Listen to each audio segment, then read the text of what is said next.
So we got Dacky and Jess coming up, and as I mentioned before, Jess is a Marth player, and they are very, very capable. I had not heard of them before this event, and we got them in the top 8, so that is a big deal.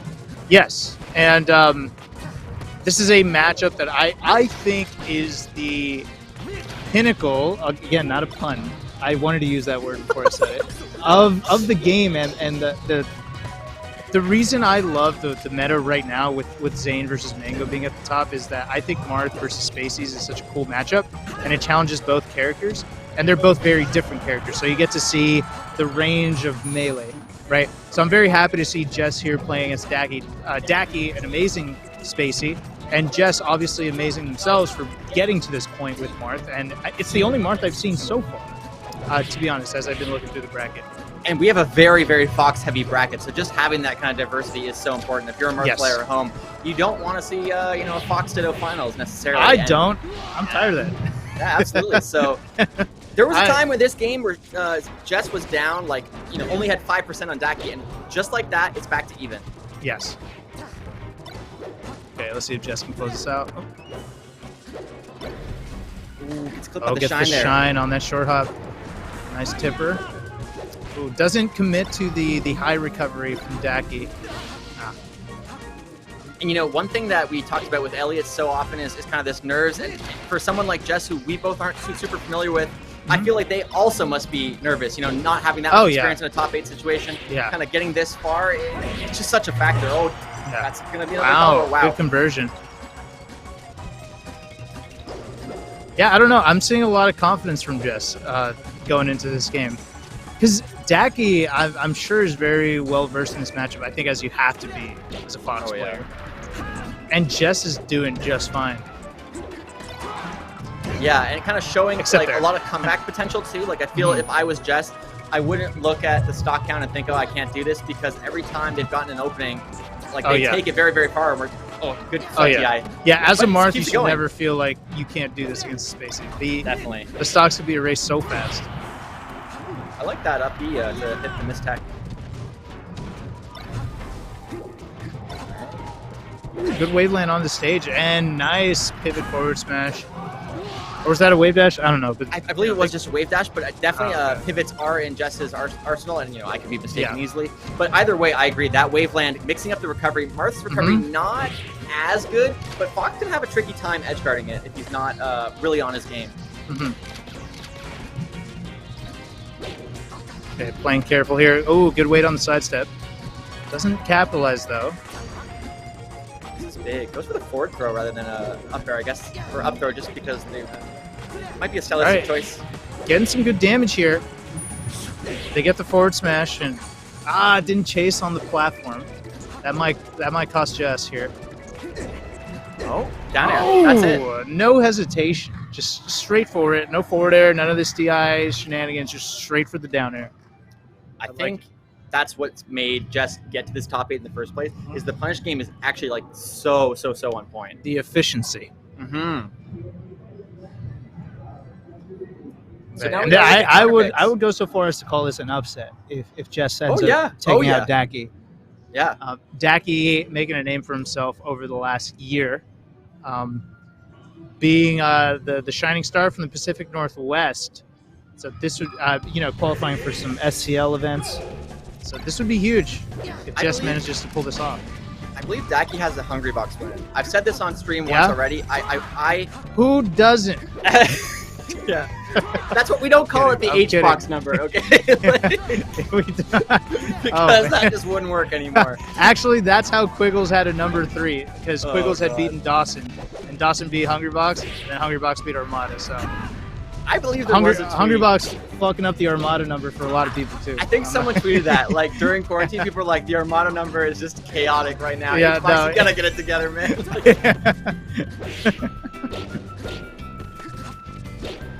Ooh, beautiful waveland fair. Super clean. But that tech also was so impressive. And the weight on the get-up attack, everything about that sequence was so clean.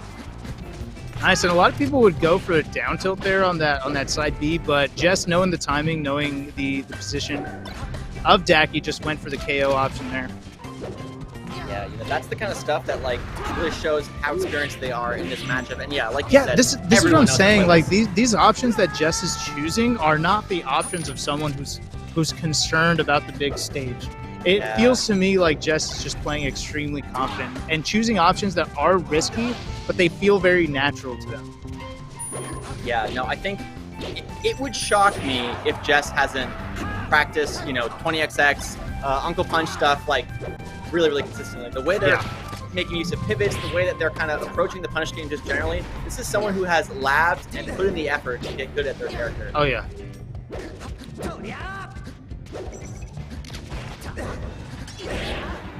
Like the neutral B. Man, that ledge dash is pretty good. 15 frames a gallon or 13 frames? I cannot remember, but too many. Okay, but DACKY with a strong lead here in the driver's seat. Get the eye out. I think that's actually such a important thing if you're going to be a top level player is when you go for something and it doesn't work out, you always got to have that backup plan. And DACKY just gets the SCI, and then DACKY's like, that's okay, I got enough smash kill anyway. Yeah. And, not dropping it, keeping it close. We're at 1-1 a piece. It's a good set so far. Yeah, that's solid option coverage there. Of course, FD makes a lot of sense. All right, we're going to find out right now if Jess is an FD Marth.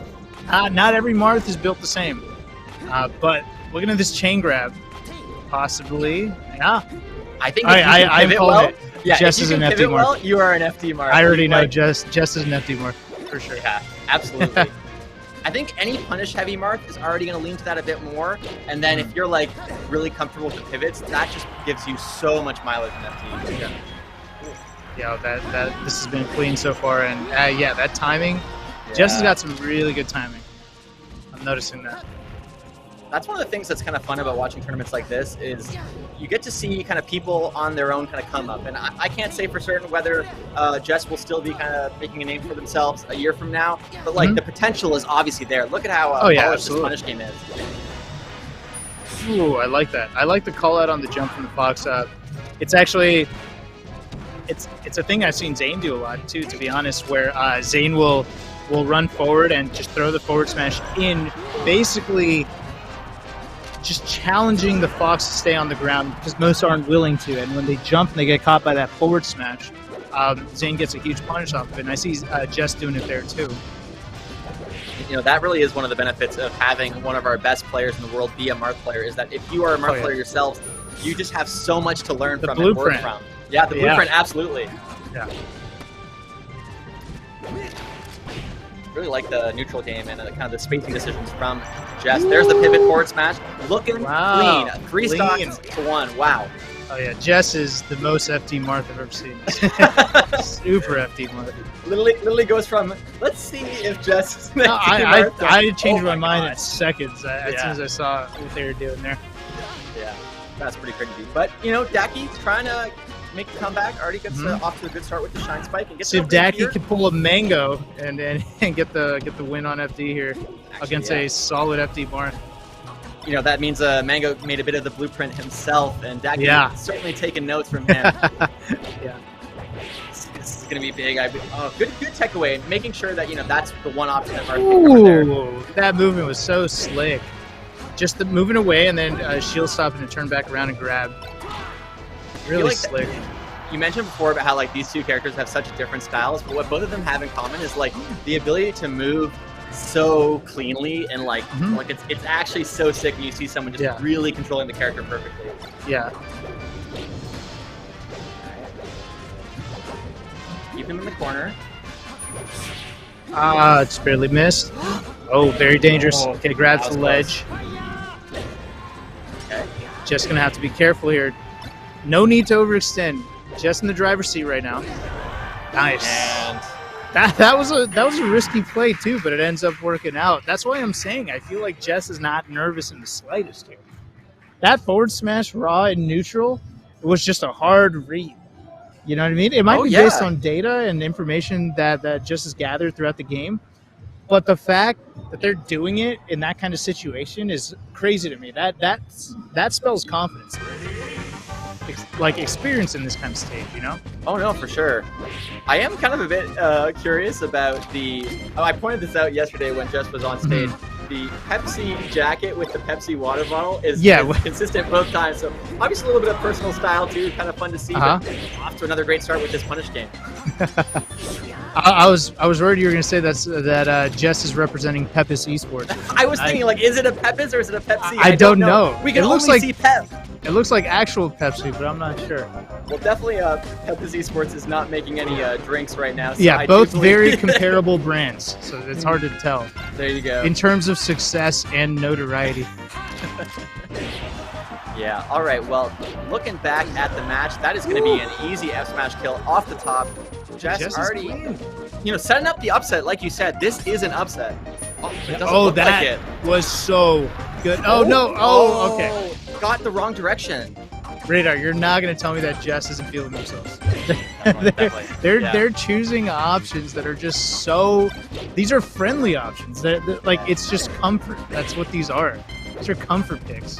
I totally feel you on that. And one of the things that I always think about whenever you're on like a big stage like this is you want to be like playing for your career a little bit too. You want to get like flashy, you want to make some fans, and if you have an opening, if you feel comfortable, if you're feeling yourself like you said, go for the Randy forward smashes, go for the kind of stylish offstage edge guards. But I bet you a lot of these are based on data that Jess is gathering throughout the game, right? These forward smashes have been hitting consistently, and that to me spells out that they aren't guesses. They're not raw forward smashes. They're based on information that Jess has been gathering throughout the game. Oh, I can tell you right now. Like this is where Dacky likes to jump, etc. Yeah, if I was doing these forward smashes, they would not be hitting. Like definitely, it's a certain kind of timing that Jess is capitalizing on. But Dacky turning it around. This is still anybody's game.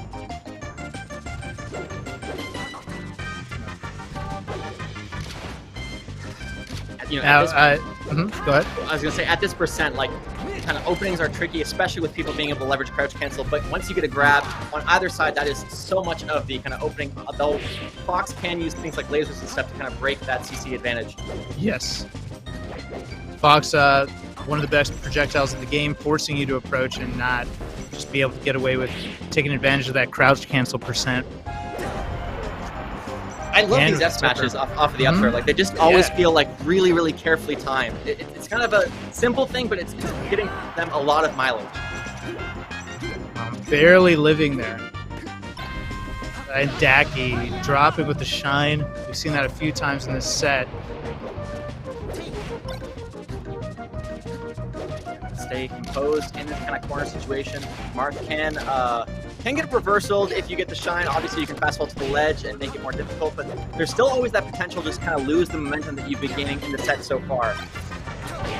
Dacky becoming aware of these forward smashes that Jess has been using, kind of taking advantage of them and getting a little more defensive and playing around them. Absolutely, and does leverage the positional advantage that kind of Marth can really, really take advantage of. His sword so big, controls the corner so well. But 102, this is rough. Any solid hit will end things for Jess. Ooh, that run up. Yeah, you see Dacky definitely employing the shield a lot more, knowing that Jess has been relying on a lot of these reads and forward smashes in neutral, and you mess one of those up, you take a big punish, and now Jess is going to have to hit Dacky with the next layer, right? The Yomi layer, where now you're aware that they're getting defensive, so you need to start mixing in the grabs, in my opinion, at this point. Or possibly just a little more hesitation and just seeing how comfortable Dacky is just staying defensive. Oh, that SD right off rip on game 5. That's tough. And that was the first moment we kind of saw Jess be a little bit more emotional, kind of with the physical head shake, not looking happy about that. That is huge. You don't want that on game 5, stock 1. For sure. But if Jess can keep it together at this early percentage, it's not going to be the biggest deal, but it's got to happen soon. You're crossing into the up air range, and now you're at KO percentage, and that's where it gets really bad. And you can see Jess even shaking their head in the middle of these stocks sometimes. And yeah, in spite of that, that was a very, very solid tech chase. Not easy to do off the down throw. Yeah. Consistently. A little mix of maybe reads or reactions, but but you need the kill. But you need the kill. All this damage is fine, but you're stocked down. Yeah, and maybe about to be 2 stocks down if Dacky gets this edge guard, which he does. Gotta dig deep if you're Jess right here. You can tell they are kind of trying their best to stay composed and not let the nerves get to them. And I feel like it is, man. Look, another head shake. Yeah, this is where Dacky with probably a little more of the top 8 and high level experience would start to shine. And look at these shields, right? Dacky is sensing it. He's recognizing where Jess's strengths lie. He's playing defensive. He's forcing you to come up with some other option. And that's all fine and dandy at any other point, but can you come up with these options on a Game 5 situation on a top 8 stage? Dacky is betting no.